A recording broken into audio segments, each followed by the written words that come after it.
Muhammad sallallahu aleyhi ve sellem'den meditsinasынан. Assalamu aleykum урматтуу мусулман бир туугандар.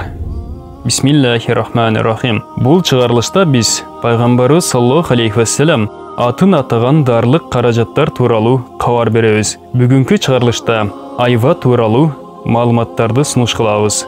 Анда эмесе айва тууралуу маалыматтарга көңүл буруңуздар.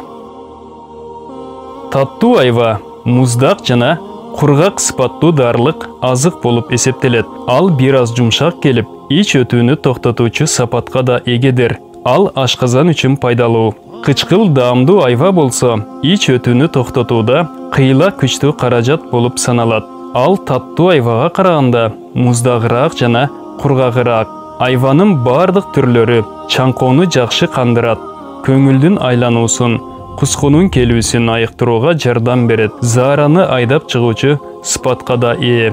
Ал ашказандагы жараны, кан какырууну, ич өтүүнү жана көңүлдүн айлануусун сакайтууга жардам берет. Эгерде айваны негизги тамактан кийин жесе, анда ал газ түрүндөгү заттардын дененин жогорку бөлүгүнө көтөрүлүүсүнө жардам берет. Айванын бутактарынын жана жалбырактарынын жакшы жуулуп, анан күйгүзүлгөн күлдөрү таасирдүүлүгү жагынан алганда цинк сыяктуу таасирдүү.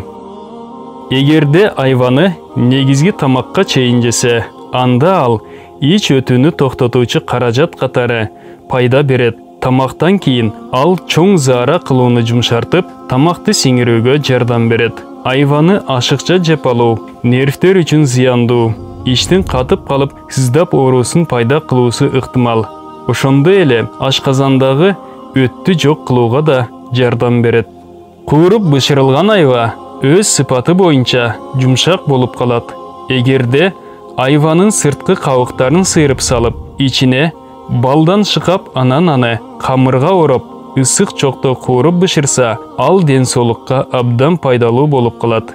Аны кууруп же бал кошулган сууга кайнатып жеген жакшы. Уругу кекиртектин кургап кетүүсүн жана башка илдеттерди дарылоого жардам берет. Майы ашыкча тердөөнү сакайтууга жардам берип, ашказанды кубаттандырат. Андан жасалган кыям да ашказанды жана боорду чыңдап, жүрөк жана нерв үчүн пайдалуу. Бул маалыматтар Мухаммад саллаллаху алейхи ва саллям пайгамбарыбыздын медицинасы аталыштагы китептен алынды. Урматтуу мусулман бир туугандар, биздин Икро медиа каналыбызга катталыңыздар.